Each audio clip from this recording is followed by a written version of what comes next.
अचानक से हमारे ऊपर हमला किसने किया?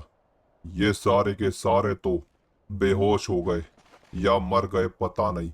बेटा, क्या तू जिंदा है? खड़े हो, खड़े हो बेटा। पिताजी, क्या हुआ था यहाँ पर?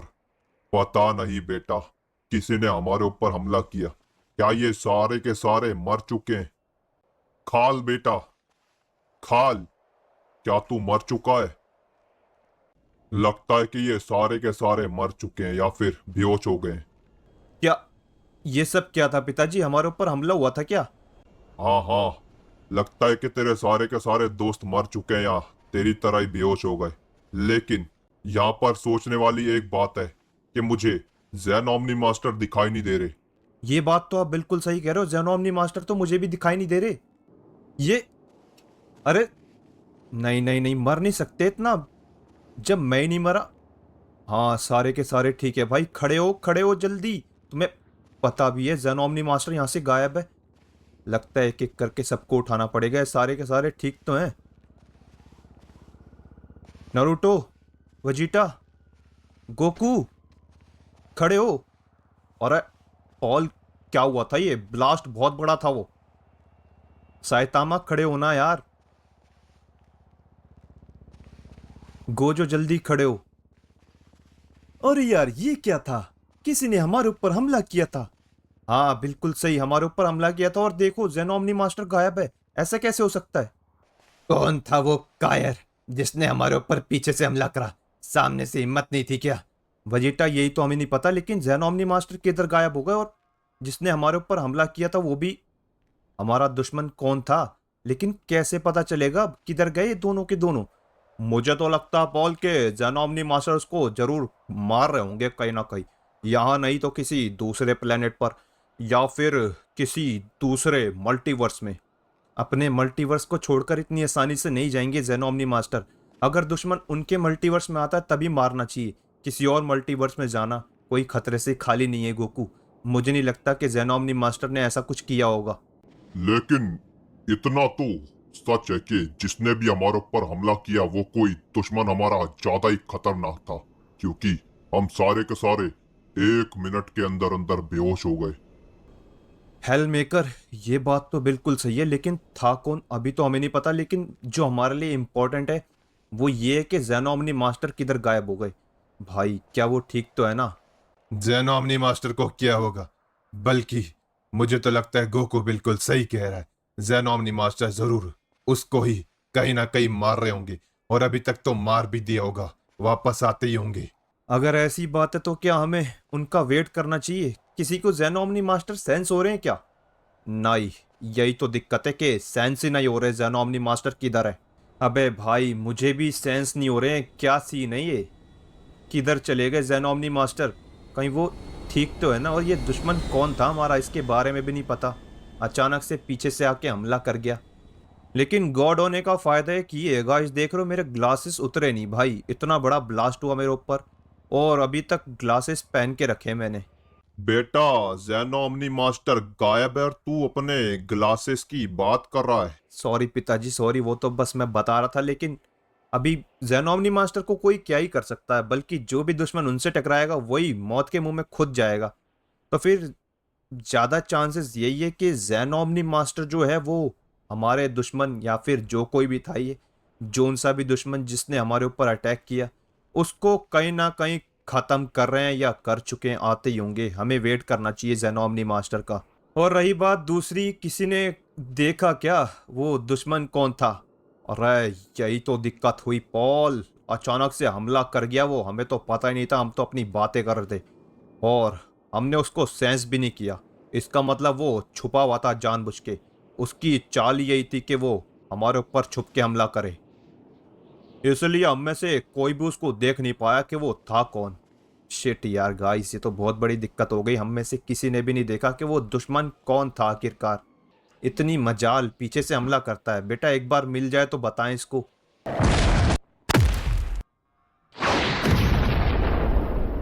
ये क्या? ग्रैंड मास्टर जेनो, अब ये क्यों आ गए यहाँ पर? पता नहीं गोकू, वो तो यही बताएंगे कि यहाँ पर क्यों आ गए। क्या पता इनको जेनोमनी मास्टर का पता हो। ग्रैंड मास्टर जेनो क्या हुआ, कैसे आना हुआ? हम तो खुद जेनोमनी मास्टर को ढूंढ रहे हैं, आपको पता नहीं है कि हमारे ऊपर किसी ने पीछे से हमला किया, दुश्मन ने। और हम तो अभी उठे हैं बेहोश होने के बाद। और जब से ही जेनोमनी मास्टर गायब है, पता नहीं किधर है। मुझे तो लगता है कि वो उस दुश्मन की अच्छे से खातिरदारी जरूर कर रहे हैं, इसकी इतनी हिम्मत कि हमारे ऊपर पीछे से हमला किया। लेकिन पता नहीं, हम उनको सेंस नहीं कर पा रहे, पता नहीं किधर है। लेकिन आपको क्या हो गया? अपनी पावर्स की ऑन करके रखिए। और कुछ ज्यादा ही गुस्से में क्यों लग रहे हो? तुम सबको पता नहीं है कि तुम्हारे साथ क्या हुआ और किसने हमला किया तुम्हारे ऊपर, लेकिन मैंने सब देखा और मैं ये भी जानता हूँ कि मेरा बेटा किधर है, और वो बिल्कुल भी अच्छी हालत में नहीं है। क्या मतलब बिल्कुल भी अच्छी हालत में नहीं है? जेनोमनी मास्टर को क्या हो सकता है? ये आप कैसी बातें कर रहे हैं ग्रैंड मास्टर जेनो? क्या हो गया जेनोमनी मास्टर को? बताइए। तो फिर सुनो, जेनोमनी मास्टर को डार्क मास्टर और एविल एम्परर और उसके भाई ने, उसका मुझे नहीं पता कि वो कौन है, उसका भाई भी है, लेकिन उन तीनों ने मेरे बेटे को शिकार बनाया और उसको अपने साथ ले गए एक ऐसे डायमेंशन में जहां पर कोई और एंटर नहीं कर सकता। और वहां पर उन्होंने मेरे बेटे को मारा, बहुत मारा। और उसके बाद उस एविल एम्परर ने मेरे बेटे को मार डाला। ये कैसी बातें कर रहे हो आप? इतना सब कुछ हो गया और हमें पता नहीं। लेकिन इसकी तो इविल एम्परर, तभी मैं बोलूं कि हम लोग उनको सेंस क्यों नहीं कर पा रहे। क्या ये इसी वजह से ग्रैंड मास्टर जेनो, क्योंकि उन्होंने उनको अपने एक डायमेंशन में बंद कर रखा है अलग से? बिल्कुल सही समझा, तभी तुम सारे के सारे मेरे बेटे को सेंस नहीं कर पा रहे। ये तो बहुत बुरा हुआ। जेनोमनी मास्टर के साथ फटाफट से चलते हैं और बताते हैं उनको। लेकिन गोकू, सुना नहीं तुमने? उन्होंने अलग डायमेंशन में कैद करके रखा है ग्रैंड मास्टर जेनो, हम लोग उस डायमेंशन के अंदर कैसे जाएंगे? उस डायमेंशन में जाने के लिए बहुत ज्यादा पावर की जरूरत है। मैं उस डायमेंशन में घुस सकता हूँ, उस डायमेंशन को चीर के। क्या तुम में से किसी के अंदर इतनी शक्ति है कि उस डायमेंशन के अंदर घुस सके? अभी ऐसे तो हम लोग कैसे ही बता सकते हैं कि हम लोग घुस सकते हैं या फिर नहीं।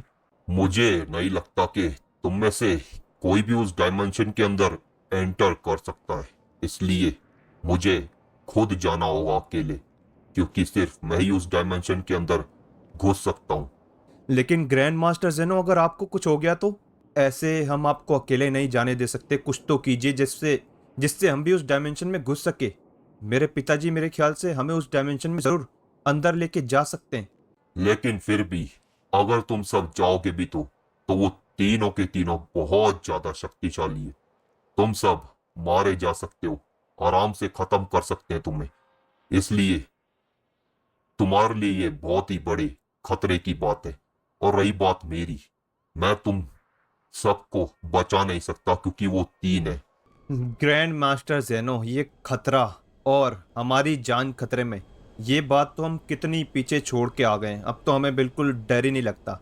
अरे इतनी बार मर के जिंदा हुए हैं, अब तो ऐसा लगता है कि ये सब सिलसिला कुछ है ही नहीं, जैसे हमारा रोज का ही जीना है। इसलिए हमें बिल्कुल भी डर नहीं लगता कि हम लोग मारे जाएं। लेकिन फिर भी अगर तुम डायमेंशन में घुस भी गए उनके, तो फिर वो आराम से तुम सबको मार देंगे। इसलिए कोई फायदा नहीं। मैं अकेले अपने बेटे को वहां से बचा कर ले आऊंगा। और रही बात उन तीनों की, उन तीनों को मैं खुद अपने हाथों से खत्म करूंगा। ग्रैंड मास्टर जेनो, आप गुस्से में तो, लेकिन बहुत बड़ा खतरा है। Dark master plus evil emperor. तो ये इविल एम्परर था जिसने हमारे ऊपर पीछे से हमला किया। हाँ, वही था जो मेरे बेटे को लेने आया था। उन सब की चाल यही है कि हम सबको एक एक करके खत्म करें, क्योंकि वो अच्छे तरीके से जानते हैं कि हम सबको साथ में खत्म नहीं कर सकते। अब तो हमारे दुश्मनों को भी पता है कि हम बहुत ज्यादा पावरफुल हो चुके हैं, इसलिए देख रहे हो कैसे कर रहे हैं वो हमारे साथ, अलग अलग करके मार रहे हैं हमें। क्योंकि उन्हें पता है अगर वो यहाँ पर खुद आए तो हमारे हाथों ही मारे जाएंगे। लेकिन ग्रैंड मास्टर जेनो बिल्कुल सही कह रहे हैं। सबसे पहला टास्क है हमारा उस डार्क डायमेंशन में घुसने का, जो कि बहुत ज़्यादा मुश्किल बता रही है, क्योंकि उनका डायमेंशन है। जानबूझ के उन्होंने ये बना के रखा है ताकि हम लोग एंटर ही ना कर पाए। और जो एंटर कर गया वो बहुत ज़्यादा पावरफुल होगा। ग्रैंड मास्टर जेनो के ऊपर तो मुझे भरोसा है भाई, ये तो घुस ही जाएंगे।